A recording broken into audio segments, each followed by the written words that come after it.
Ok, es bastante común hablar sobre este tema, ¿no?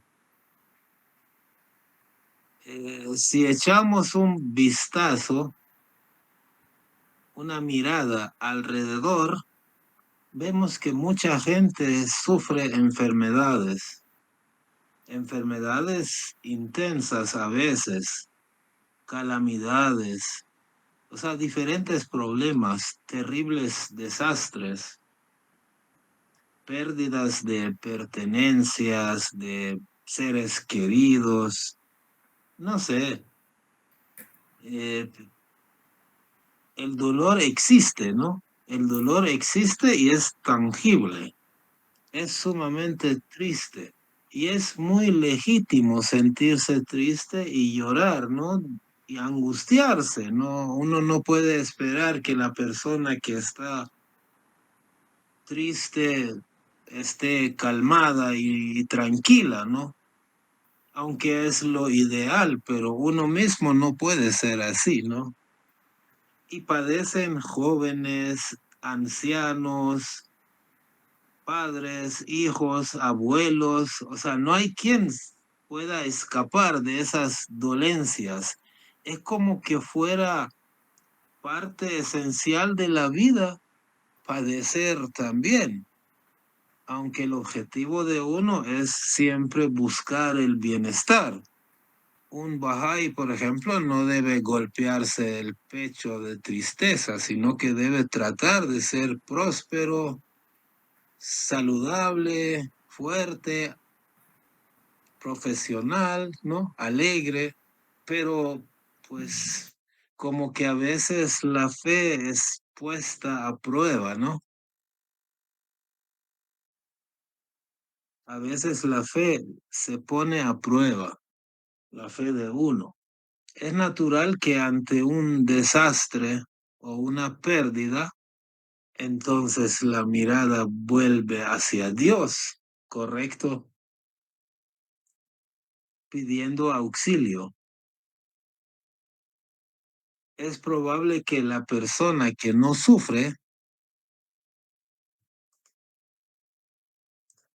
es probable que aquellas personas que no sufren limitaciones y calamidades lleguen a pensar que son independientes de Dios, son autosuficientes, no son vulnerables. Es muy probable que la persona que no sufre, que tiene todas las comodidades, llegue a pensar eso,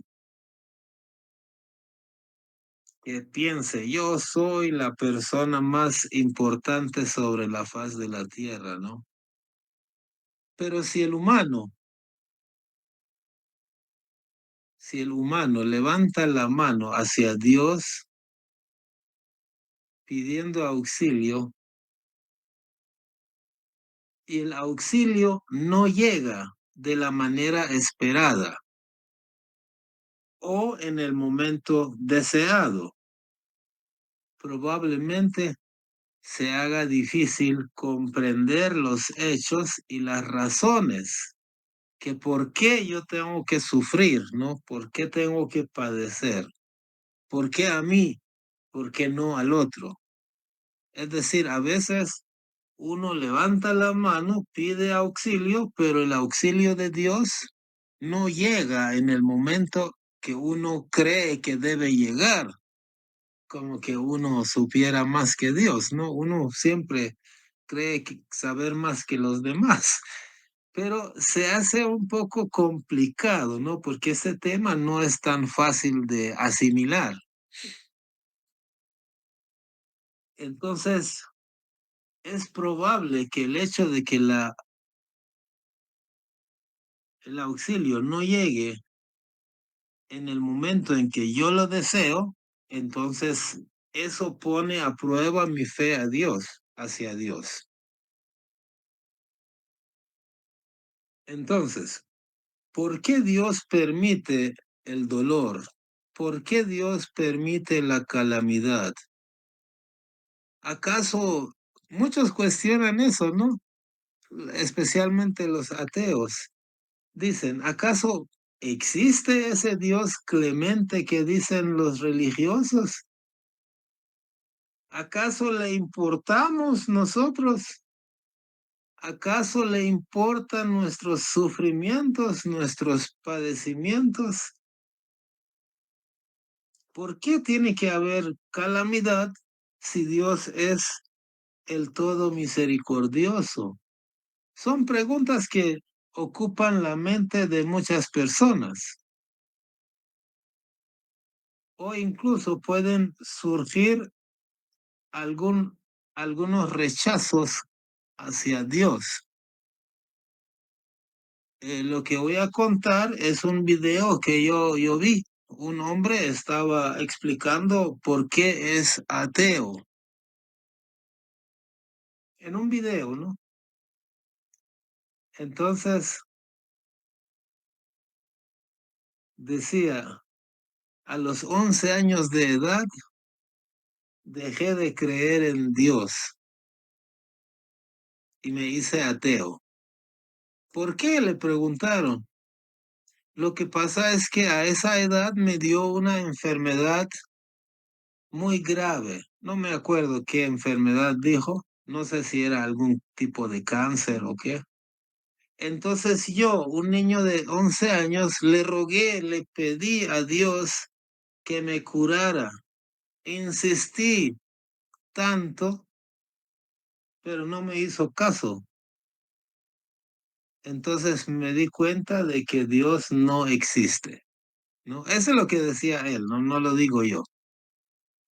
Me di cuenta de que Dios no existe. No escucha a un niño de 11 años.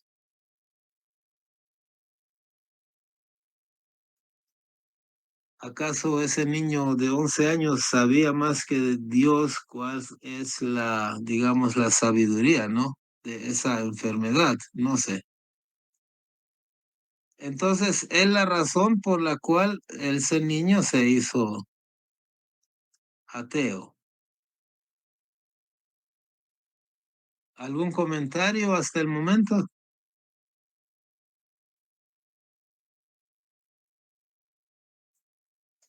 Bueno, vamos a ver una charla, una plática de Abdul Baha que viene en el libro Contestación a unas preguntas. Repito, es una plática, una charla de Abdul Baha. No, perdón, viene en un libro que se escribió con las charlas de Abdul Baha en París. Se llama Sabiduría de Abdul Baha. Es un conjunto de charlas con y todo, ¿no? ¿En qué fecha? En tal fecha, incluso con la dirección de la calle, etcétera, ¿no? Entonces, seguramente a Abdul Baha le preguntaron, a Abdul Baha, hijo de Bahá'u'lláh. Abdul Baha es intérprete de las enseñanzas bahá'ís. Es decir, lo que Abdul Baha dice es vinculante, ¿no? Es algo correcto para los bahá'ís. Así como en el cristianismo, por ejemplo, los evangelistas, ¿no? San Pablo, ¿no? Lo que escribió hasta el día de hoy forma parte de la Biblia, no es palabra de Dios. Entonces, Abdul Baha es algo parecido, ¿no? No exactamente igual, pero es más o menos para que nos comprendan un poquito más. Entonces, le preguntaron seguramente a Abdul Baha acerca de este tema, ¿no? De que por qué padecemos, por qué sufrimos. Entonces él dijo, Abdul Baha, lo que voy a decir no voy a leer, pero voy a como contar lo que él dijo, ¿no?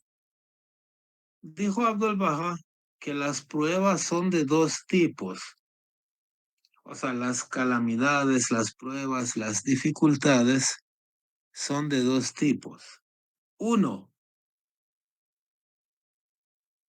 cuando Una dificultad es consecuencia de mis propias acciones. Por ejemplo, dice él, si un hombre, un humano, come demasiado, entonces estropea su digestión. Si una persona ingiere veneno, se enferma o se muere, ¿no? Es obvio. Todos estos sufrimientos son causados por uno mismo. Entonces, ciertas penas, ciertos dolores no son enviados por nadie más que uno mismo, ¿no? Son resultado de las acciones propias. Entonces es el primer tipo de calamidad, ¿no? Por ejemplo, si yo salgo a las 3 de la mañana a un parque solitario, ¿no? Donde suele haber ladrones, es casi seguro que me van a robar o me van a matar, ¿no? O me van a secuestrar, ¿no? Entonces, no me puedo quejar que Dios, ¿por qué me mandaste esta prueba? Porque es culpa mía, ¿no? O si yo soy un borracho que tomo mucho alcohol, pues tarde o temprano me voy a morir de alguna de las enfermedades relacionadas con el alcohol. Entonces, es un tipo de calamidad. Pero el segundo tipo de calamidad, el segundo tipo de sufrimiento son los que sobrevienen a los fieles, o sea, a las personas buenas. Es decir, tú eres una persona buena y de repente te cae una piedra en la cabeza, ¿no? Y tienes un accidente sin haberlo provocado. Tienes una enfermedad sin haberlo buscado. Tienes una calamidad sin haberlo buscado, ¿no? Después dice Abdul Baha, considera, por ejemplo, las grandes tribulaciones que eh, tuvieron que soportar Cristo, sus apóstoles, casi todos los mataron, ¿no? A todos los apóstoles los mataron, los torturaron, los encarcelaron. ¿Y eso qué? Esos son las calamidades que vienen a los fieles, ¿no? Después dice, sigue Abdul Baha, los que más sufren logran más perfección. Aquellas personas que sufren más logran mayor perfección.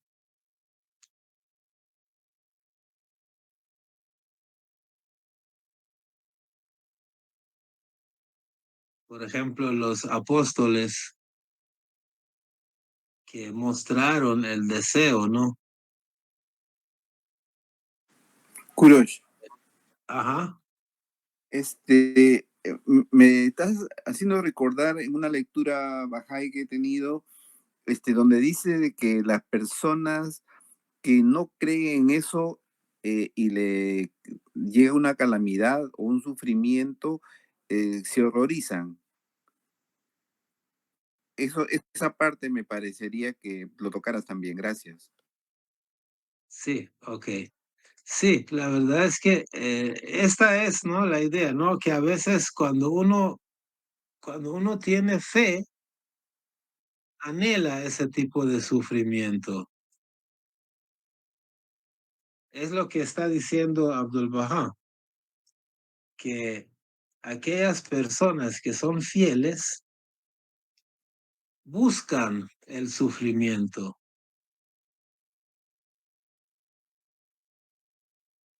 Los que muestran, por ejemplo, deseo de sufrir por Cristo, por el Bab, por Baha'u'llah, los que expresan su amor, por ejemplo, los discípulos, ¿no? Pedro, Santiago, etcétera, y los discípulos del Bab y de Baha'u'llah, que expresan su amor hacia el mensajero de Dios ¿Cómo lo demuestran? Eso es lo que dice Abdul Baha. Lo tienen que probar. O sea, tienen que demostrar que son sinceros. ¿Cómo lo demuestran? Con sus acciones, ¿no? Y una de esas acciones que demuestra que tú eres fiel a una causa es cuando eres capaz de sufrir por esa causa. Por ejemplo, ¿qué quiere decir la palabra mártir? Mártir significa el que atestigua. Literalmente significa el que da testimonio. Y eso es así en español, en inglés y en persa y árabe, ¿no? Por ejemplo, mi apellido es Shahidinejad. Shahid quiere decir mártir. Mi abuelo fue mártir, por eso mi papá escogió ese apellido. Pero Shahid, que significa mártir, también significa, literalmente significa el que atestigua. ¿Atestigua qué? Atestigua que esta fe es verdadera. Si soy yo un farsante y estoy defendiendo una causa, buscando mi interés, jamás voy a dar mi vida, porque estoy buscando mi interés y dar mi vida va en contra de mis intereses. Pero si yo estoy defendiendo la causa de la verdad, ofrezco mi vida como una prueba de sinceridad, como una prueba de amor y como una prueba de la verdad de la fe que estoy profesando. Porque si Cristo hubiera sido un mentiroso, no se va a la cruz, se hubiera arrepentido, ¿no? Hubiera dicho, no, discúlpenme, me equivoqué, pero no. Su martirio demuestra que está hablando la verdad.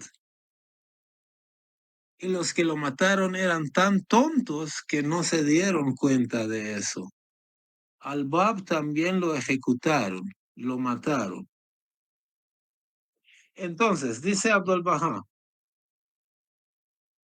que si uno ama al mensajero de Dios, de alguna manera tiene que demostrarlo, tiene que probar su sinceridad, que está diciendo la verdad. ¿Acaso soy capaz de irme a la prisión 15 años para defender la causa de Bahá'u'lláh? Sí, ahí en Irán, en mi tierra, hay gente que está prisionera todavía. Gente que yo conozco, gente con la que he hablado, ahí están en prisión. Y no se arrepienten y están felices. Y en la prisión enseñan la causa Bahá'í. Porque ellos saben qué dicen. Dicen, Dios me ha mandado a la prisión para que enseñe a los prisioneros.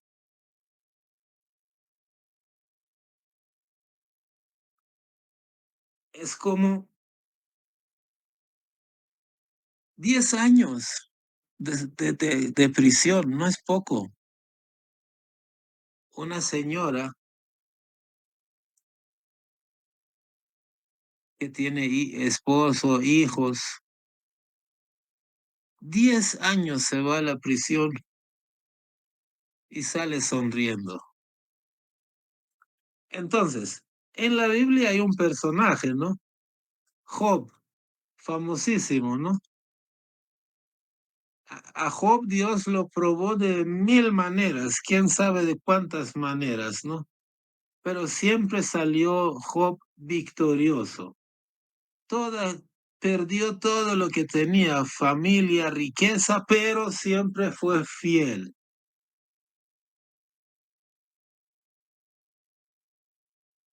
Su abnegación, su fortaleza, su firmeza, ¿no? Son los que le dan esa calidad espiritual. Vamos a ver. Entonces, repasando de nuevo, Abdul Baha en su charla en el libro Sabiduría de Abdul Baha dice lo siguiente: existen dos tipos de calamidades. Uno, aquellas calamidades que yo mismo busco, ¿no? Tomo mucho alcohol, entonces me va a dar cirrosis, ¿no? Salgo de noche a la calle, entonces me van a asaltar, obviamente. Eh, Manejo a mucha velocidad, entonces puedo chocar. Entonces yo no puedo echar la culpa de estas calamidades, de estos accidentes, de estas enfermedades a Dios, que Dios me está mandando esas calamidades. Ese es un tipo. Pero el otro tipo de sufrimientos y calamidades es cuando eh, lo que sucede a los fieles, a las personas buenas. O sea, a veces tú puedes decir, y fulano es tan malo, pero no le hace nada a Dios. Pero a la gente buena sí se muere, se enferma, le pasan mil cosas. Precisamente porque es ese segundo tipo de calamidad que Dios manda a sus seres más queridos para probar su sinceridad, ¿no? Entonces Abdul Baha pone el ejemplo de Cristo, del Bab, de Bahá'u'lláh, que ellos sufrieron mucho. Cristo fue ejecutado, el Bab fue ejecutado, Bahá'u'lláh fue encarcelado, envenenado, golpeado, exilado 40 años. Y un ejemplo histórico de la Biblia es Job, que padeció mil cosas, ¿no? Dios lo probó de mil maneras y siempre salió victorioso. Entonces hoy Job ya no sufre, ¿no? Ya no sufre. Ya terminó ese sufrimiento. Pero como contraparte de Job, veamos a un personaje como Caifás, o sea, el enemigo judío de Cristo, ¿no? Y en todas las religiones hay unos personajes así como Caifás. Abdul Baha pone un ejemplo, pero no quiere decir que es el único. Ese Caifás vivió una vida muy cómoda. Caifás vivió una vida muy cómoda porque era jefe religioso, ¿no? Pero compare la vida de él con la vida de pobre Pedro, ¿no? Era un pescador pobre que yo me imagino que sus zapatos, sandalias o no sé qué usaban, estaban rotos, su ropa era de baja calidad, ¿no? Obviamente, porque eran pescadores, eran pobres. Ahora yo pregunto, si a ti te preguntan, hoy que ya pasó, ¿no? Hoy que ya pasó, ¿quisieras estar en lugar de Pedro o quisieras estar en lugar de Caifás? ¿Escogerías, escogerías la vida de Caifás o escogerías la vida de Pedro? No sé si Walter quería decir algo. Sí, sí, sí. Cuando tú empezaste a hablar que las personas que sienten amor por Bajaola, por la causa, quieren buscar sufrimiento, algo así lo dijiste, ¿verdad? O van a ser también testadas, probadas. Pero a mí se me ocurrió lo que sucede con los pioneros. Ellos se van de un país, de Irán, para cualquier país del mundo donde no han vivido, no conocen la lengua, no tienen ni idea. Y eso es bien duro, llegar a un lugar que no se conoce nada. Solo los que lo han vivido saben qué significa eso. Y adaptarse al nuevo ambiente, aprender la lengua, buscar trabajo para ingreso y todo eso, es algo desconocido. Y para mí es una prueba muy dura realmente. No es fácil. Ahora los pioneros que están acá ya los vemos instalados, pero me imagino sufrieron mucho. Todos los que salieron de Irán han sufrido mucho. Sí, Walter, gracias. Aquí en Santa Tecla, en la ciudad donde vivimos nosotros, hay personas que dejaron todo, todo. En un momento en que allá no había problemas, todo estaba bien, tenían casa, tenían carro, tenían trabajo, tenían ahorros, vendieron todo lo que tenían y agarraron ese dinero y vinieron aquí de pionero y han pasado llorando muchos años. Ahora sí tú ves que tienen dos carros, dos casas, no sé, pero les ha costado sangre, ¿no? Ha sido difícil, sí. Entonces las personas que, vuelvo a la pregunta, ¿no? ¿En lugar de quién quisiéramos estar? ¿En lugar de Pedro o en lugar de Caifás? Sabiendo que Pedro sufrió y su fin fue crucificado de una manera similar a Jesús, ¿no? Pero Caifás no, vivió una vida de opulencia, se casó, tuvo casa, tuvo comida, tuvo de todo, ¿no? Todo lo que quería. Estatus, Ajá. estatus alto. Ahora, en lugar de cuál de ellos quisiéramos estar, como simbólicamente quisiéramos estar abriendo la puerta del cielo como San Pedro, bueno, eso es simbólico, ¿no? Pero, o quisiéramos estar en el mero infierno como Caifás y, y, y con la vergüenza eterna, ¿no? Ese Pedro, pobre Pedro, si pasa por ahí donde está Caifás en el otro mundo, Caifás lo va a mirar con vergüenza y le va a saludar a Pedro, ¿no? No, esta situación no se va a dar, pero digamos que si pasara por ahí, ¿no? Entonces Caifás le rendiría homenaje a Pedro. Entonces, interesante. Después Abdul Bahá dice, las pruebas son favores de Dios. La prueba es un favor de Dios,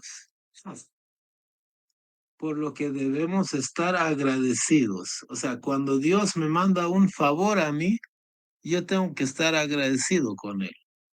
No debo estar enojado con Él, porque me está mandando una prueba. Las pruebas y las dificultades, no las que yo provoco, ¿no? Si yo uso drogas, pues me voy a morir joven, ¿no?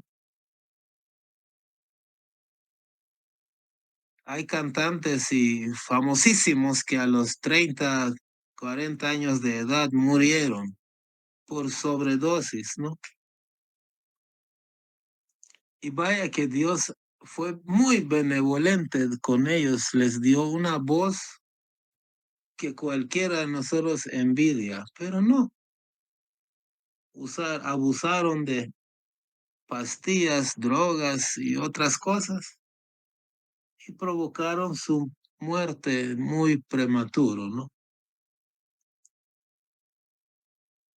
Pero el tipo de calamidad, el tipo de prueba que viene de Dios es amor, es misericordia, es generosidad. Te está haciendo un favor y no hay que ser tonto y hay que aceptar ese favor. Por ejemplo, a mí me hizo el favor de de que tuve dificultad con la computadora y 5 o 6 veces se me cortó la reunión y tenía que entrar de nuevo hasta que hoy puse una laptop y estoy en 2 computadoras para ver si una falla, la otra no falla, ¿no? Entonces esa calamidad me trajo un progreso, ¿no? Que aprendí algo y voy a tener que solucionarlo, ¿no? Entonces, de igual manera, ¿no? Cuando sucede una calamidad, aparentemente es algo injusto. Me acordé de una anécdota, de que Dios siempre está ahí cuidándote, aunque tú crees que no, pero ahí está Él. Una prueba. Una de las señoras de los 7 amigos que encarcelaron en Irán por ser bahá'ís, ella nos contó personalmente esta anécdota. Ella está en la cárcel de nuevo. Estuvo libre un tiempo y después la volvieron a poner en la cárcel. Pero ella dice que cuando los guardias iban a la casa de un bahá'í para arrestarlo y llevarlo a la prisión, a muchos de ellos los mataban en la prisión. Después les hacían un juicio y los condenaban a la pena de muerte y los mataban, simplemente por ser bahá'ís, ¿no? Así como mataron a Jesús y a sus discípulos, igual hoy están maltratando a los bahá'ís. 20,000 bahá'ís han sido asesinados en Irán en estos 2 últimos siglos, ¿no? En que existe la fe bahá'í. Más de 20,000 personas, entre ellas mi abuelo, ¿no? Y mucha gente que yo conozco.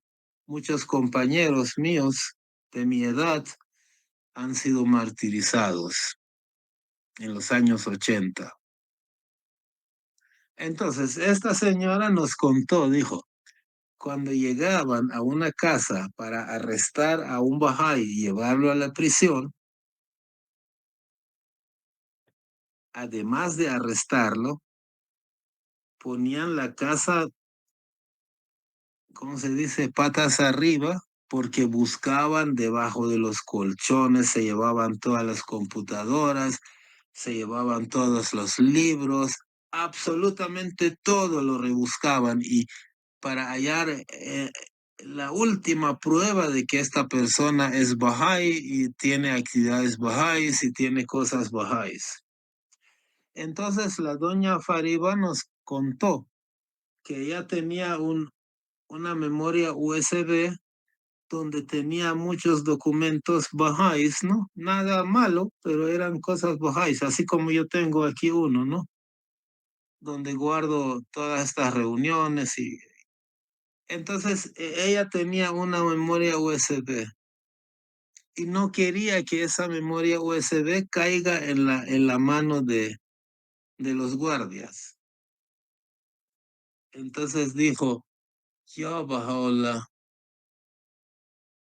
no quiero que encuentren esa memoria. Le pidió que no lo encuentren y no lo encontraron. Pusieron la casa patas arriba, se llevaron todo y no encontraron esa memoria.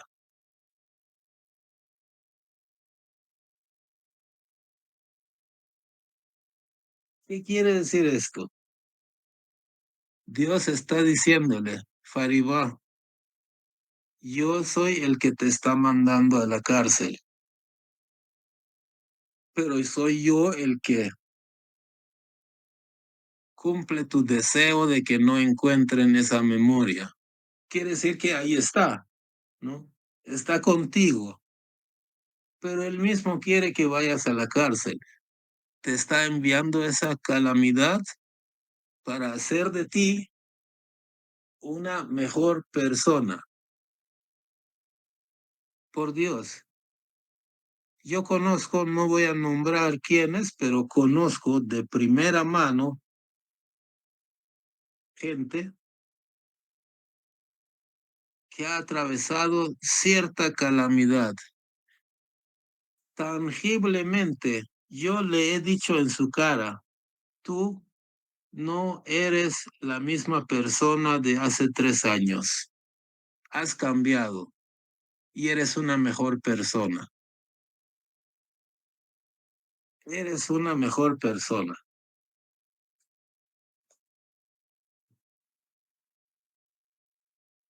Entonces, como dice Abdul Baha, la calamidad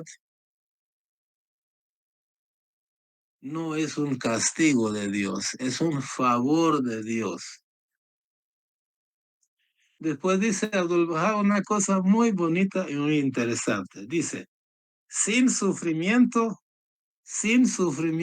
no hay perfección. Mucha gente millonaria, ¿no? He oído de gente millonaria que pueden comprar lo que quieran, pero a sus hijos los tienen limitados porque no quieren que todo lo tenga resuelto y al final el muchacho salga narcisista, delincuente, qué sé yo. Le ponen pruebas y dificultades, claro, al nivel de padre e hijo, ¿no? Ahora Dios es, pues, el padre de todos nosotros y el tipo de sufrimiento que pone a veces es más severo, ¿no? Que simplemente no comprar un celular. Pero dice Abdul Baha, sin sufrimiento no hay perfección. Después dice esto, a mí me encanta, dice, la planta más podada, o sea, la planta más maltratada, más podada, es la que al final del verano tendrá los mejores capullos y los más deliciosos frutos y los frutos más abundantes. La planta más podada es la que en el verano tendrá los capullos más hermosos y los frutos más abundantes. Eso literalmente lo dice Abdul Baha. Los labradores aran la tierra, es decir, le meten cuchillo, ¿no? Arado. Los labradores aran la tierra y de esa tierra se obtiene la más rica y abundante cosecha. Si no labran, no hay cosecha o no hay cosecha buena. Cuanto más castigado un individuo, mayor será la cosecha de virtudes espirituales que puede llegar a manifestar. Y esto está totalmente comprobado. La persona más amorosa, la persona más misericordiosa y bondadosa, a veces es la persona que más ha sufrido. No siempre es así, ¿no? Porque no es automático, pero el sufrimiento es una herramienta que si tú deseas, te permite ser buena persona y una persona espiritual. Obviamente que uno tiene que querer, ¿no? Porque hay personas sufridas que son resentidas y hay personas sufridas que son un alma de Dios, una bendición de Dios. Son muy sumisas, muy humildes, pero muy bondadosas, amorosas, generosas.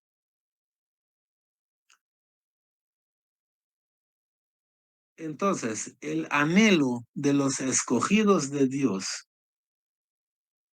es precisamente demostrar su sinceridad con pruebas y dificultades. La oración de los mensajeros de Dios, o sea, Moisés, Cristo, Mahoma, Bahá'u'lláh, siempre ha sido, oh Dios, anhelo ofrecer mi vida en tu sendero, ¿no? Y ahí está. Muchos de ellos dieron su vida. Cristo dio su vida. Moisés no murió martirizado, pero pasó 40 años de calamidad. El Bab dio su vida.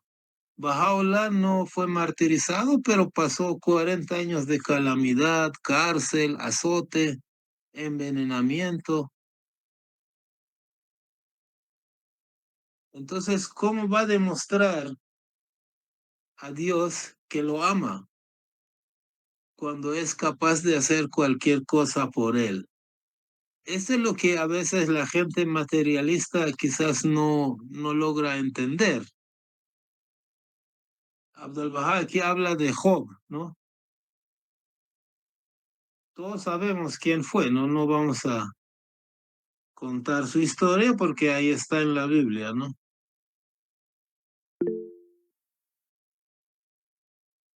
Adelante, Humberto. ¿Qué tal, Curó?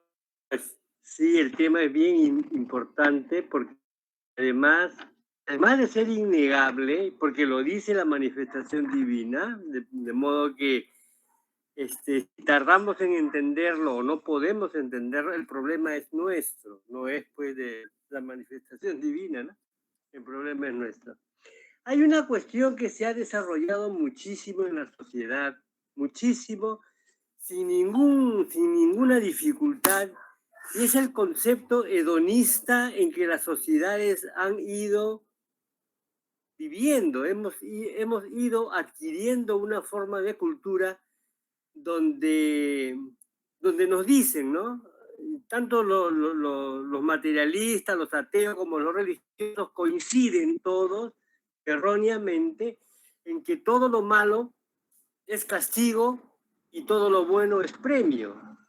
De modo que una persona que le vaya de maravilla en la vida, aunque sea un tipo indecente, inmoral y corrupto, no está mal, es una persona exitosa, por lo tanto, imitable y admirable.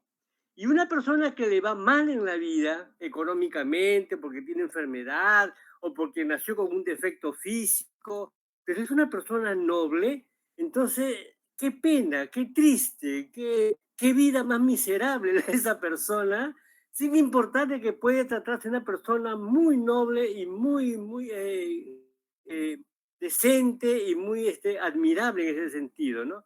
Es que el sentido hedonista es siempre la felicidad y el éxito fácil o que se logre de cualquier manera posible. Ahora el éxito no tanto porque qué hiciste para conseguirlo, sino que lo conseguiste. Eso es lo que vale, ¿no? En ese sentido, el fin justifica los medios. Yo estuve escuchando la conferencia de un joven africano que emigró a España, y eso ustedes lo han escuchado también. Él sufrió muchísimo, él fue con un grupito de amigos, eran 3, 4, y solamente él llegó vivo. Los demás murieron en el trayecto, se ahogaron, murieron de hambre en África, porque era la parte más alejada de Europa, o sea, en el sur, África, y cruzar todo el continente y llegar hasta Europa no es fácil, ¿no? Además, hacerlo con muchas limitaciones materiales, de modo que él sufrió muchísimo, llegó a España, estuvo viviendo en la calle, dormía bajo un puente o en la puerta de una, si había alguna comida que echaban a la basura y él iba y lo comía, ¿no? Entonces, en una ocasión, una señora le dio pena y lo llevó a su casa y le dio de comer. Y él dice, después de muchos años, dormí en una cama, la señora que no me conocía me dio un beso en la frente y me dijo que descanse, que descanse. Y él no durmió porque él no podía entender qué es lo que le estaba pasando y toda la noche estuvo pensando ¿por qué me ha ocurrido todo este sufrimiento? ¿Por qué tuve que pasar tanta pena? ¿Y por qué esto y por qué lo otro? Y él ya en la mañana, cuando ya estaba amaneciendo, tuvo un momento de lucidez y ya no se preguntó por qué, sino para qué me ha pasado esto. Cuando él cambió la pregunta de por qué a para qué, porque el por qué es una negación. No quiero aceptar lo que me ha pasado. A pesar de que ya pasó, no lo acepto. Pero cuando él preguntó, ya no por qué me pasan estas cosas, sino para qué me ha pasado estas cosas, él encontró la respuesta, dice él que encontró la respuesta y comprendió que le pasó para ser la voz de aquellos que no tienen voz, para hablar en nombre de aquellos que no son escuchados. Y él ahora es un escritor, es un hombre de color, es un joven negro en un continente blanco, pero es exitoso y él comprendió de que todo lo que le ha pasado ha sido por una razón y él lo aceptó. Aceptó y ahora es un hombre feliz, ahora es un hombre exitoso, ya no reniega por lo que le pasó, lo ha aceptado porque dice que ha habido una razón detrás de todo esto. Y eso es lo que tenemos nosotros los humanos que eventualmente también preguntarnos si que tenemos algún problema interno. ¿Para qué es que me pasa eso? No tanto por qué, porque ya pasó, sino para qué. O sea, ¿qué saco de bueno con esto que me ha ocurrido? ¿Qué enseñanza saco? Y a lo mejor encuentro la razón del por qué me ha pasado lo que he tenido que vivir. Es una historia bien bonita. A mí me encantó escucharlo. Y la gente que le escuchaba estaba en silencio, porque seguramente todas las personas tienen el mismo problema de tener de haber pasado dificultades o estar pasándole en ese momento y no encontrarle la razón ni el porqué de las cosas, sino simplemente reclamarle a la vida, ¿por qué a mí? ¿Por qué a mí? ¿Por qué a mí? Cuando en verdad por algo hay una razón escondida, como cuando Bajaola dice que detrás de cada dificultad y cada prueba hay una bendición escondida, que esa es la meta que tenemos que encontrarle y no estar reclamándole a Dios ¿por qué me has mandado lo que me mandaste? ¿No? Una cosa así, ¿no? Muchas gracias. Sí, es muy válido lo que está diciendo Humberto, ¿no? El por qué es como cuestionar, ¿no? Mientras que el para qué es como encontrar la razón, ¿no? ¿Qué debo hacer? Ahora, hay que recordar que es una prueba. Una dificultad puede ser como un examen, una prueba. Y la prueba la puedo pasar con un 0, o sea, no pasar, un 0, un 5, un 10, qué sé yo, ¿no? Hay diferentes notas.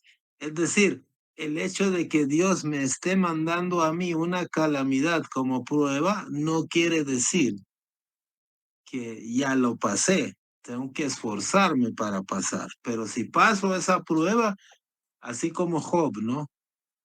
Entonces sí soy una persona llena de espiritualidad, santidad y virtudes. Ahora, entonces, si probamos, si comparamos a una persona que tanto sufrió como Job, o una persona pobre como Pedro y muchos seguidores del Bab y de Bahá'u'lláh eran personas con la camisa rota, personas que nosotros sí admiramos mucho, pero que tenían la camisa rota o tenían una sola camisa. De noche lo lavaban y lo colgaban para que se seque y después se lo volvían a poner, ¿no? Gente así. Pero también había gente como Nimrod, como el, qué sé yo, todos esos personajes poderosos, ¿no? Ahora que han muerto todos ellos, yo me pregunto, si alguien me pregunta a mí, ¿quisieras estar en lugar de Job o en lugar de Nimrod o Caifás o qué sé yo, uno poderoso, ¿no? Poncio Pilatos, en lugar de cuál de ellos quisieras estar? Obviamente en lugar del que fue pobre, porque su fin es porque pasó todas esas pruebas y se convirtió en una persona espiritual, ¿no? Entonces, la calamidad, me acordé de un chiste, ¿no? Que ya lo he contado aquí, pero vamos a volver a contar para los que no estaban. Aquí donde yo vivo hay una ruta de buses o microbuses que es 101. Entonces, al menos hace unos 30 años tenían unos choferes, conductores muy temerarios. En ese tiempo aquí había poco control sobre el tráfico de vehículos, entonces los buses hacían lo que querían. Yo me acuerdo haber visto en una calle de como 10 cuadras, que era una vía, era de aquí para allá, pero un bus se lo tiraba de allá para acá y no tenías derecho de reclamar porque te podían golpear. Entonces, dice que un día murieron 2 personas y se van a la presencia de Dios. Un chofer de esa ruta de buses simultáneamente con un sacerdote. Ahora, sacerdote de cualquier religión, ¿no? No estamos criticando a los sacerdotes, es un chiste. Entonces, cuando llegan a la presencia de Dios, Dios al chofer lo manda al cielo y al sacerdote lo manda al infierno. Y el sacerdote reclama, dice, Dios, pero yo toda la vida llamé a la gente a tu causa, llamé a la gente hacia Dios. Y este hombre borracho, drogadicto, asesino que maneja como loco, ¿por qué lo mandas al cielo? Entonces Dios le contesta, lo que pasa es que cuando tú estabas dando tus sermones, toda la gente estaba durmiendo. Pero mientras este hombre manejaba, todo el mundo estaba rezando a mí. Entonces, ¿quién acercó a la gente más a mí? ¿Tú o él? Obviamente el chofer de la ruta 101, ¿no?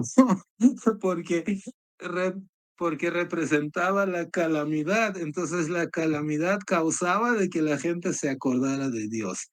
Es un chiste, no hay que tomarlo en serio. No es que así sea, pero tiene algo de verdad, ¿no? Que cuando uno sufre, se acuerda que existe Dios. Es una de las razones por las que uno puede sufrir. Ok, decía Badí que es eso de buscar la prosperidad y estar contento. Solo cuando hay prosperidad se llama teología de la prosperidad. Así lo llaman, ¿no? Es cierto, ¿no? Hay, De que, Cruz, ajá, hay algunas iglesias cristianas que tienen esta temática que se llama teología de la prosperidad e incluso son criticados por gente de otras iglesias, pero el enfoque es más o menos este, es decir, que si tú participas en estas organizaciones, das tu diezmo, tú vas a ser bendecido con riquezas o prosperidad material, ¿no? Y que ese es un indicador de que tú estás bien, o sea, una confirmación externa de que tú estás haciendo las cosas correctamente, es que tú vas a ser bendecido con prosperidad económica y con salud. Entonces, para ellos, su entendimiento de las personas que andan pues con una salud quebrantada o problemas financieros, es porque algo no están haciendo bien. Tal vez no tienen suficiente fe o algo, pero es como ellos lo entienden. Sí. sí, es correcto, totalmente, ¿no? Es decir, si en esa iglesia oran y uno se cura, entonces me voy a esa iglesia porque es buena, ¿no? O porque si en esa iglesia la gente se hace rica, entonces es una buena iglesia. Como que el mensajero de Dios hubiera venido para como curandero o como vendedor de billetes de lotería. Y no es así, ¿no? Porque el propósito de Dios para el ser humano es que uno se espiritualice. Y para espiritualizarse es mucho más efectivo el fuego que el agua, ¿no? El fuego quema tus impurezas. Pero si tú no eres una persona correcta, entonces te puede quemar a ti también. Pero el objetivo del fuego, de la calamidad, de la prueba, es quemar tus impurezas, no quemarte a ti. Si tú te conviertes en una persona firme y sólida, sales vivo del fuego. Bueno, ahora viene otro tema, otra partecita que es también interesante verlo desde ese punto de vista. Como estamos hablando de esa teología de la prosperidad, ¿no? O sea, del bienestar, prosperidad y físicamente estar bien. Vamos a hacer una comparación entre los animales y los seres humanos, ¿no? Toda la bondad, toda la misericordia que yo pueda tener hacia mi perrito, o sea, los animales, lo hago en cosas materiales, caricias, juegos, juguetes, paseos, comida, apareamiento, atención veterinaria, desparasitación. Toda la misericordia que yo voy a tener hacia mi animal es en ese sentido material. ¿Por qué? Porque el animal en este mundo está viviendo su paraíso, es el último paraje en el que está. Entonces, si mi perro sufre, entonces está sufriendo en su estación final, en su paraíso final. Y es realmente nefasto, ¿no?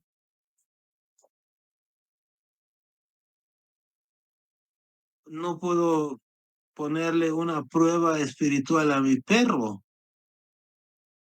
¿Para qué? No, mejor le voy a dar la comida. ¿Por qué le voy a hacer trabajar? Le voy a dar la comida porque es un animal. O sea, ¿por qué le voy a hacer trabajar? Me refiero espiritualmente. Aprender una virtud. No tiene sentido. Pero ¿qué sucede si una persona, por ejemplo, un ser humano, si a mí me acusan? Yo conozco gente a la que han acusado falsamente de cosas muy graves y se han ido un tiempo a la cárcel y ahí han estado y hasta que salieron. Si hubiera sido un perro, es un periodo de vida desperdiciado, pero es un ser humano, no. Ese periodo de vida le hizo reflexionar, le hizo crecer espiritualmente. También pudo haberlo convertido en un delincuente, pero no. Pasó la prueba y se convirtió en un ser santo y espiritual. Entonces, a mí me pueden acusar de haber matado falsamente, me pueden acusar. O yo puedo perder una pierna o puedo perder, no sé,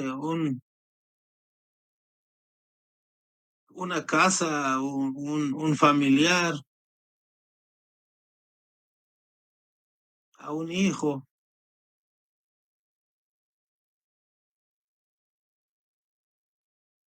Hay un Dios que recompensa esto siempre que yo salga limpio de esa prueba, ¿no? Siempre que yo atraviese limpiamente esa prueba. Entonces, esa es la diferencia, ¿no? Que un perro solo ve la prosperidad.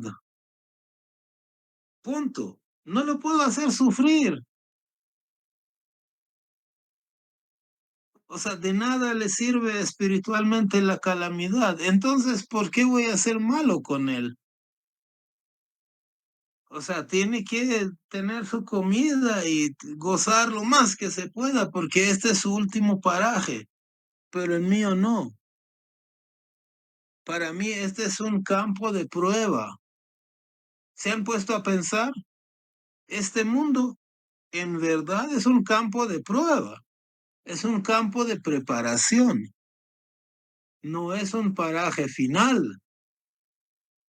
Hay mucha gente que Hasta faltando 3 minutos para morir, está levantando pesas para tener músculos. ¿Y a dónde quieres llevar esos músculos? Y hay gente que tiene 87 años y sigue trabajando en sus empresas. Razones puede tener, ¿no? Pero ¿qué quiere hacer con ese dinero? ¿Quiere sentirse poderoso hasta el último minuto de la vida? Este mundo no, o sea, nosotros comemos bien, yo como bien, trabajo, estudio, voy a la playa, me voy a la piscina y bien, pero yo sé que eso no es mi destino final, no es mi paraíso, no es mi paraíso. Por ejemplo, yo he perdido en el ojo izquierdo la vista a raíz de un tumor que tuve, ¿no? La mitad del ojo izquierdo no ve, pero no me preocupa, porque yo digo, si fuera un perro, pues ya le estropeamos la vida, ¿no? ¿Por qué? Porque al no poder ver bien, pues no goza su paraíso. Pero yo digo, tarde o temprano me voy a morir. Y ya no voy a tener esa limitación. Entonces, ¿por qué voy a renegar? ¿No? Entonces quería hacer como esa comparación, ¿no? Entre cuando uno busca demasiado el placer, el bienestar, no necesariamente cosas malas, sino que, pues sí, la riqueza, carros, casa, músculos, ropa, está bien, pero no exagerar, ¿no?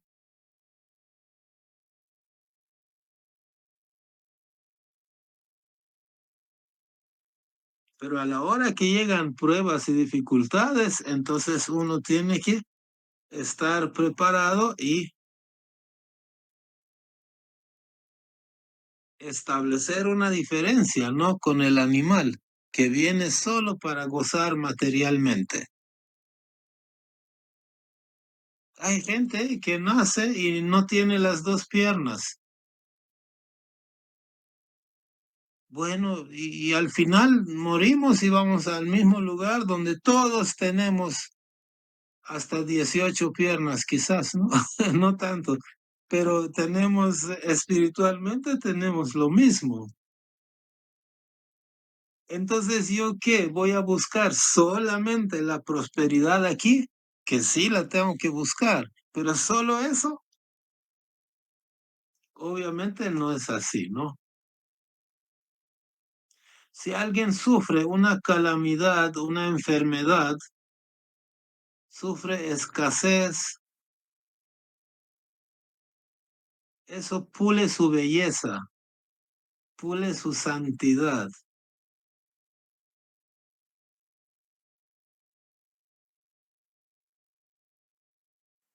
La vez pasada le dijeron a nuestra amiga Andrea que frente a ustedes se confesó, ¿no? De que alguien le había dicho, tú tienes que ir a mi iglesia, no en estas palabras, pero más o menos dando a entender que Andrea, como tiene varios padecimientos, entonces le hicieron ver que esos padecimientos son porque ella es Bahá'í, porque no va a la iglesia tal. Como que el propósito de Dios al crear a la humanidad fuera nada más que uno estuviera sano.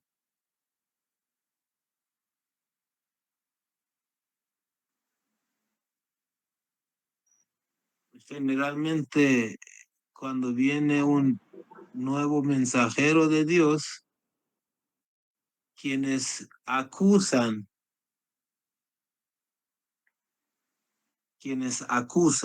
quienes ridiculizan, quienes se burlan, son los malos.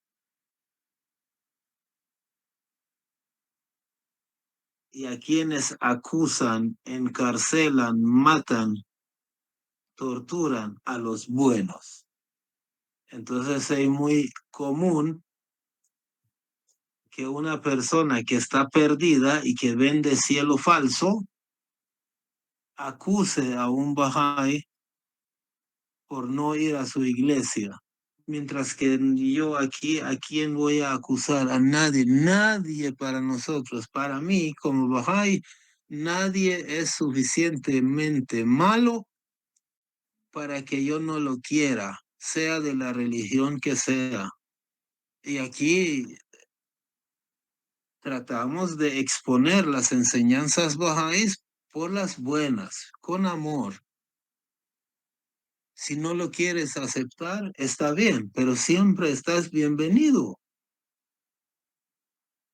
No te voy a decir que Dios te va a castigar si te vas a la otra iglesia. No ha venido la fe bahá'í para eso. No ha venido para eso, ni Cristo, nadie, ninguno ha venido para eso. Lo que pasa es que sus seguidores ahora han interpretado mal, ¿no? Han interpretado mal. Humberto quería decir algo.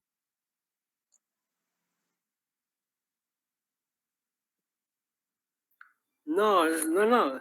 Mi mano está levantada. Disculpe. Ah, ya sigue Pero ahí. sí, Kuroche, lo que dices es verdadero.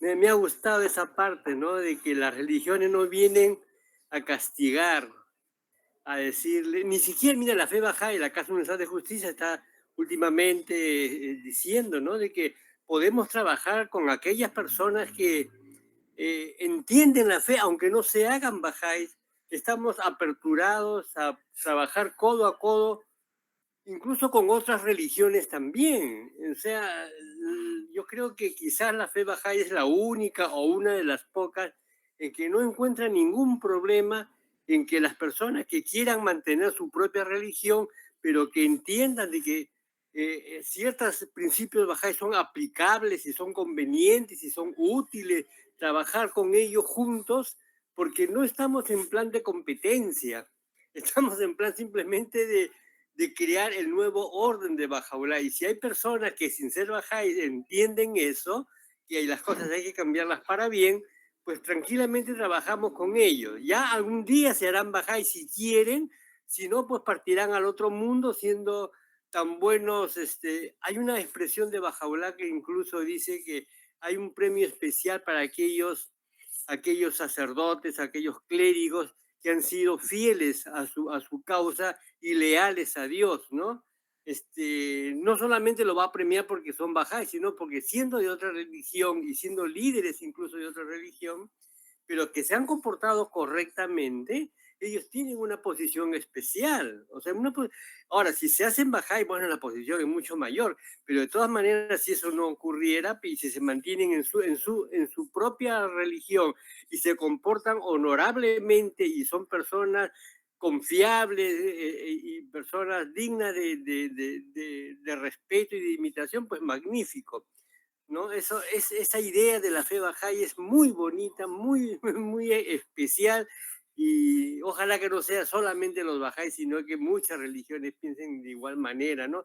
Porque la fe de Dios no es para crear competencia, para castigar al otro porque no se hace de mi religión, o para regalar premios materiales a la gente. Están distorsionando la religión de una manera bárbara, pero qué bueno, el tema es bien interesante, Kurosh, gracias. Gracias, Humberto. Sí, es que hay un punto. Bahá'u'lláh dice que hay dos cosas que uno tiene que hacer cuando viene un mensajero de Dios. Cuando decimos viene un mensajero de Dios es cuando vino Moisés, cuando vino Cristo, cuando vino Mahoma, cuando vino Bahá'u'lláh, etcétera, ¿no? Hay dos cosas. Uno es reconocerlo. Uno. Dos, obedecer, es decir, hacer lo que él dice. O sea, cambiar tu conducta, ¿no? Son dos cosas. Ahora, a veces es más importante la conducta, ¿no? Entonces nosotros, la fe Bahá'í, ¿qué es lo que quiere hacer? Quiere poco a poco, no ahorita, en 300, 400 años cambiar el mundo. Y el mundo no cambia solo con que la gente se haga Bahá'í o se haga de tal iglesia. Eso no cambia el mundo. Es que las iglesias te están vendiendo una religión tan barata, solo acepta al Señor y estás a salvo. La fe Bahá'í no. La fe Bahá'í dice, no, aquí hay principios, espiritualidad, virtudes. Entonces viene la comunidad Bahá'í, por ejemplo, mi esposa está dando una clase de niños en una comunidad aquí cerca de la casa. Es una comunidad marginal, donde hay 25, 30, 40, 5, a veces hasta 45, 50 niños en esa clase. Solo 2 de esos 50 niños serán hijos de Bahá'ís. Los demás no lo son. Y no es que no nos interese, pero no es requisito. Son hijos de católicos, evangélicos, pandilleros. O sea, su papá está en la cárcel, su mamá es prostituta, no sé. O sea, yo no me consta, pero es más o menos algo así, ¿no? No importa, le enseñamos virtudes a sus hijos. Entonces, una vez mi esposa se llama Ivonne, estaba entrando a la comunidad marginal y una señora le dice, mire, le voy a contar algo que me sucedió. Una señora, una mamá, no es Bahá'í, obviamente, ni sabe qué es la fe Bahá'í, pero su hijo de 6 años asiste a las clases de virtudes espirituales, a las clases Bahá'ís, sin evangelizarlo, es decir, solo su conducta, solo se le enseña virtudes, pero no se le dice, mira, tienes que ser de tal iglesia, si no te vas a ir al infierno. No existe tal cosa aquí. Entonces la señora le dice, miren, doña Ivonne, el otro día yo estaba aquí sentado con mi hijo y pasó una señora en un canasto vendiendo naranjas. Y de su canasto se cayó una naranja y rodando vino donde mí. Vine yo y agarré la naranja y la escondí para comérmelo después. Y mi hijo, ¿sabe qué me dijo? Mamá, tú no puedes hacer eso. No es tuyo, no es justo. Y cuando le contó eso a Ivonne, a mi esposa, ella le dijo, sí, el sábado pasado estudiamos ese concepto y seguramente que allí dieron un ejemplo, ¿no? Que no es justo que uno agarre lo que no le pertenece y al niño se le quedó. Eso es lo que quiere hacer la fe Bahá'í, ¿no? O por ejemplo los libros. Los libros son intelectualmente cosas muy fáciles de entender, pero lo que persiguen es educar a las personas ya adultas a que adquieran virtudes, a que sean veraces, honrados, que no mientan, que no hagan murmuración, qué sé yo, una serie de cosas que cambia en el ser humano y mucha gente que está estudiando esos libros y no son bahá'ís. Entonces, aquí no es cuestión de que Dios te va a castigar si te vas a la iglesia tal.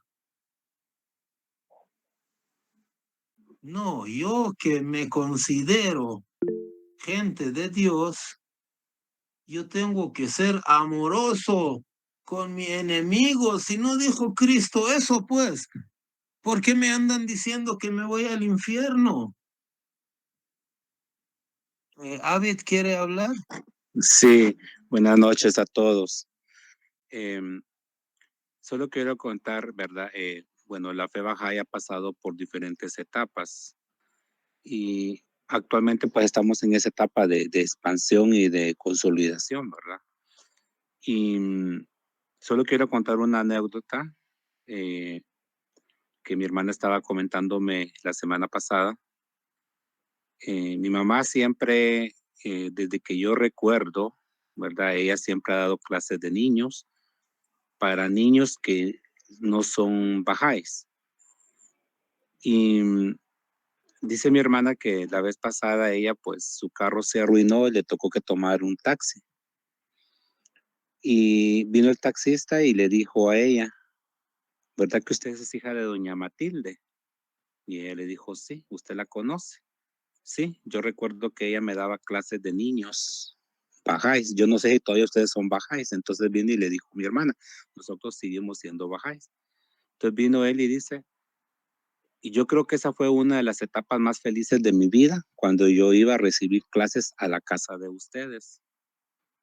Y hace poco, dice, yo andaba taxiando, ¿verdad? Y me sentí como en peligro. Y solo recordé una oración que ustedes decían, oh Dios, guíame, protégeme. Y solo me acordaba de eso, dice, no me acordaba de lo demás. Y entonces vino mi hermana y le recitó el resto de la oración. Entonces vino él y le dice, ¿verdad? Cuando yo dije estas palabras, dice, yo sentí que Dios me protegió, dice.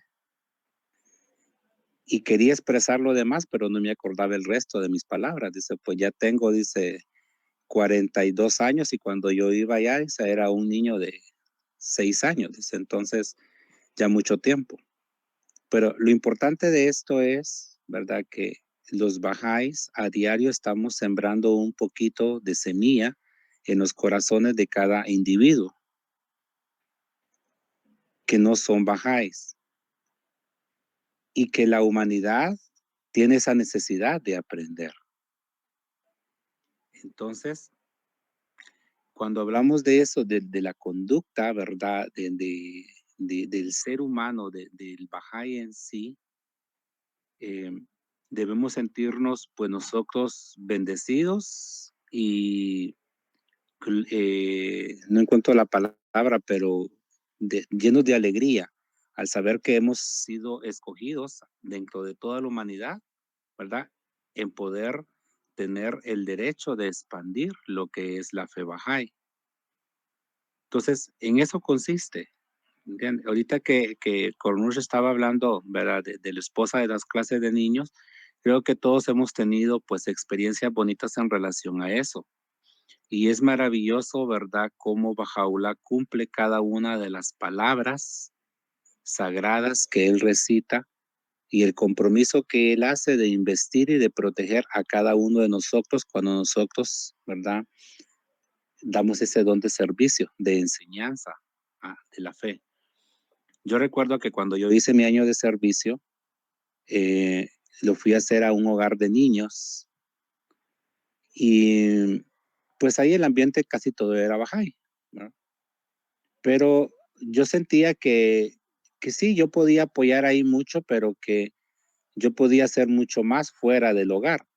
Entonces hablé con el director del hogar, que qué comunidad yo podía visitar fuera de esa zona, y él me dijo tal lugar. Y me recuerdo que llegué a un barrio, una colonia, que era completamente marginal. Yo no conocía a nadie. ¿Verdad?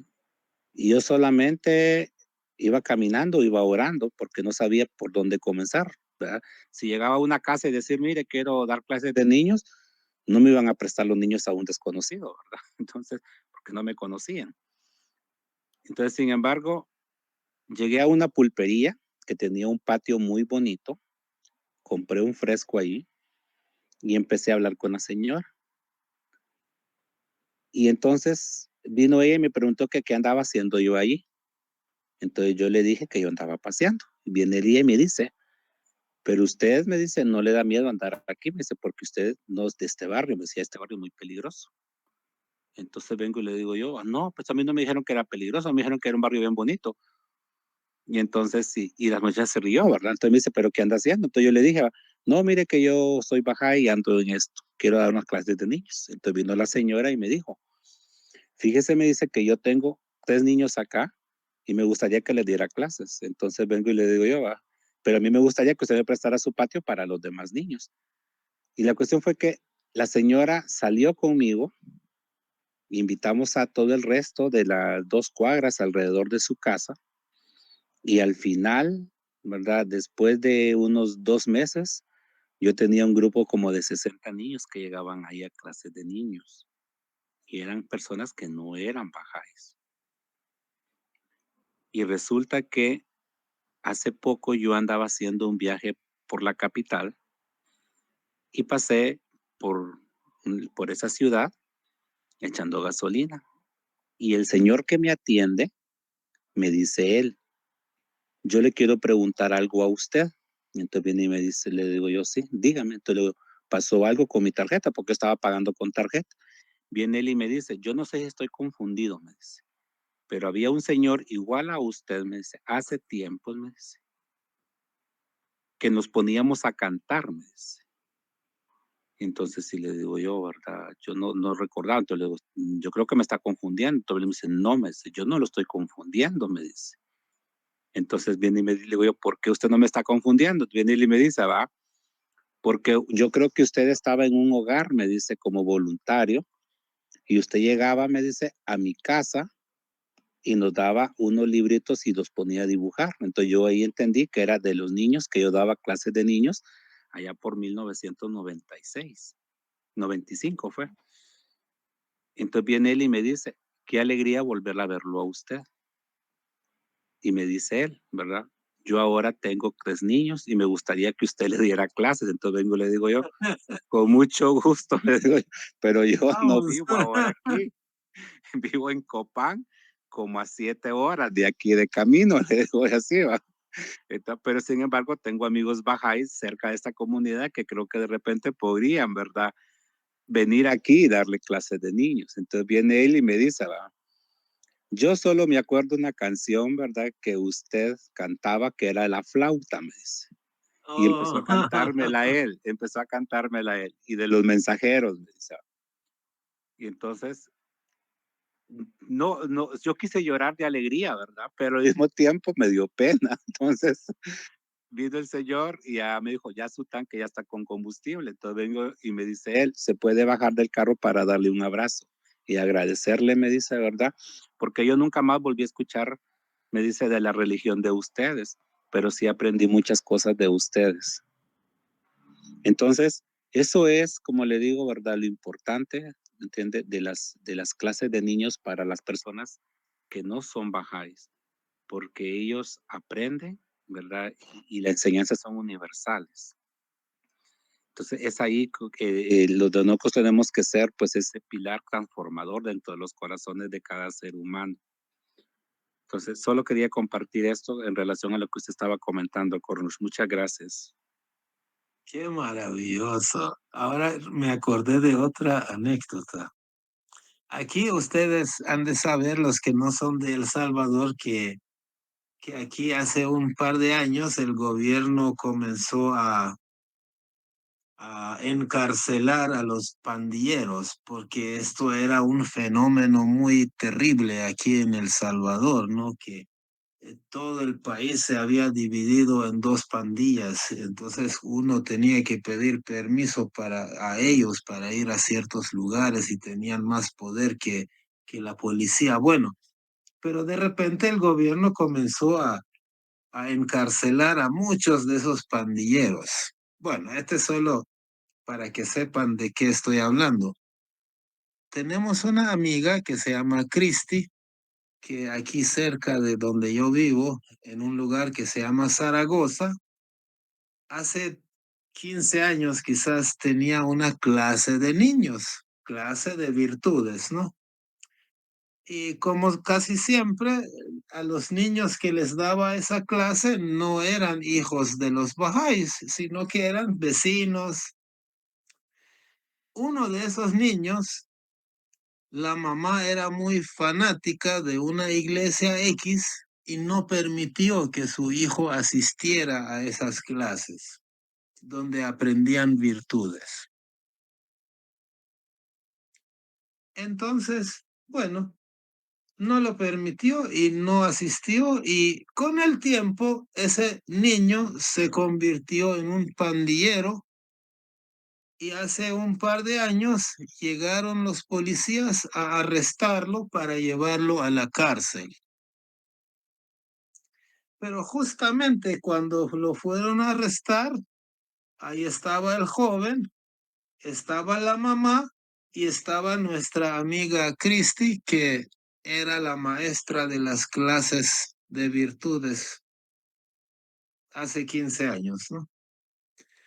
Entonces el joven le dijo, antes de que me lleven, quería decir algo. Se dirige hacia su mamá y le dice, mamá, ¿te acuerdas de las clases de niños con doña Cristi? Si tú me hubieras dejado asistir, si tú me hubieras dejado asistir a esas clases, ahorita no me estarían arrestando.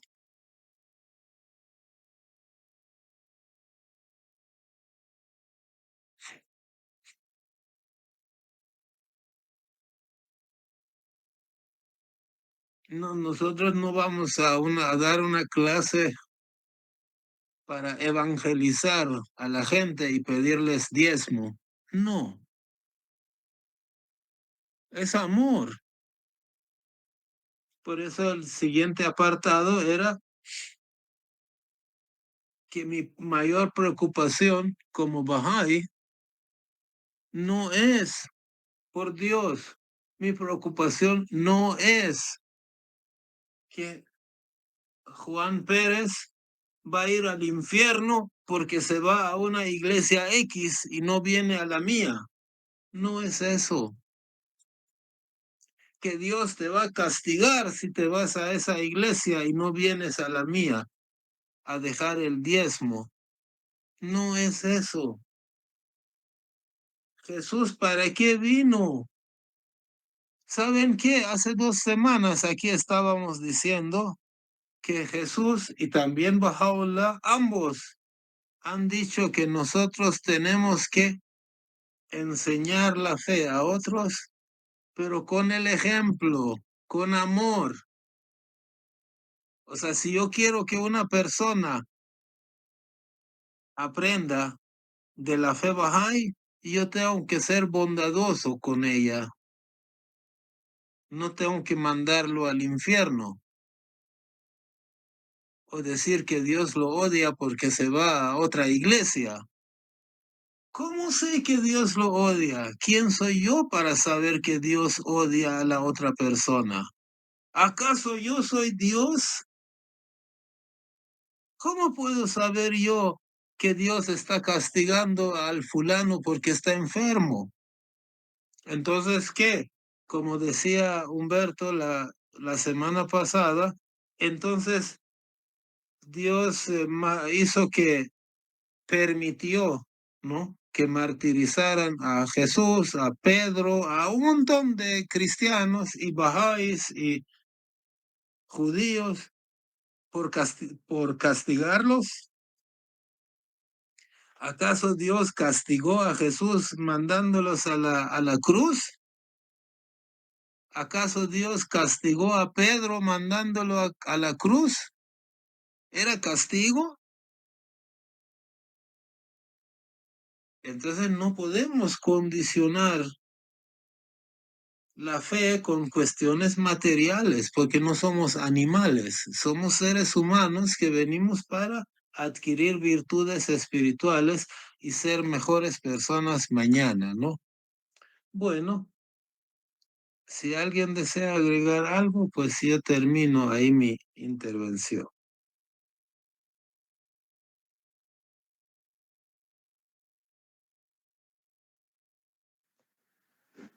Gracias. Es un tema realmente muy, muy importante en la educación espiritual del creyente.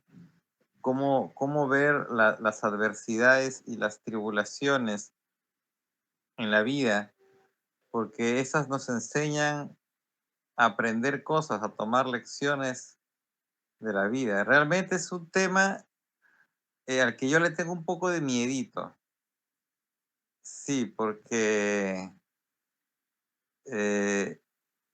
sé que la vida es así, que es la forma como Dios nos hace crecer espiritualmente, pero sí sé también que las pruebas son sorpresivas, no vienen avisando. Cuando yo era muchachito, me acuerdo que llegó el doctor David Rugg, que había sido miembro de la Casa Universal de Justicia.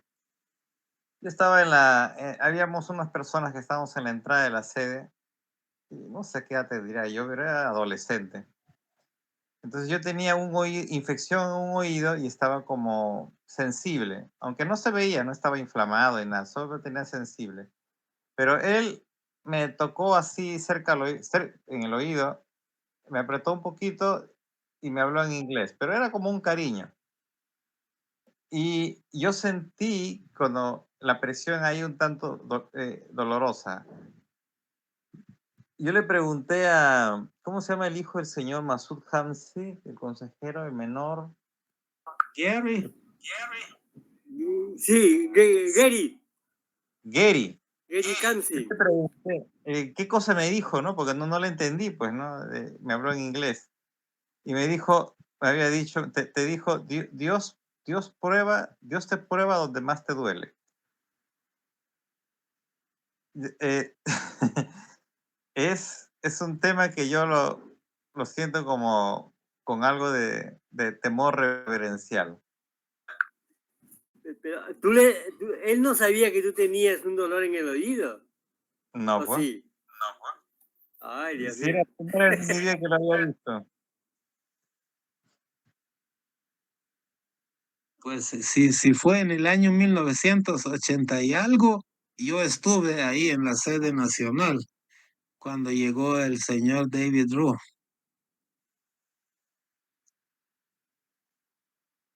Yo tenía ese hábito de meterme palitos en el oído para limpiarme. Entonces era brusco a veces. Y una vez me lastimé y se me inflamó, pero adentro. Externamente no se notaba diferencia, solo adentro. Y estaba sensible. Así sin tocarme siquiera, sin tocarme, me dolía igual. Y si alguien me ponía el dedo por ahí, ¡ay! Y me puso la mano por ahí. Como un cariño, fue así, como quien le da unas palmadas en la mejilla a un muchacho. Y me dijo así, Dios te prueba donde más te duele. Sí, yo me acuerdo cuando el señor David Rugg llegó a Perú, no sé si era en 1982, 3, por ahí. Y yo recuerdo que él contó de que cuando iban hacia Lima, hacia Perú, él iba con su esposa. Entonces compraron los boletos para no estar juntos, sino que sentarse en diferentes partes. ¿Para qué? Para que cada uno hable con una persona diferente acerca de la fe Bahá'í. O sea, para que cada uno pudiera enseñar la causa, ¿no? A una persona diferente. Bueno, son ejemplos, ¿no? Bueno, muy interesante. Gracias a todos por haber participado, por haber opinado, ¿no? Yo creo que es un tema, no Gracias, lo Kurosh. terminé. ¿Ah? Gracias, Kurosh. Gracias también. Es un tema, no lo terminamos porque había más cosas, pero bueno, en otra ocasión terminamos. Espero que les haya servido bien. Un fuerte abrazo a todos. Mucho, muy bueno. Gracias. Nos vemos. Buenas noches a todos. Saludos a todos. Buenas noches a Buenas todos. noches. Feliz noche. Feliz noche. Buenas noches, amigos, buenas noches.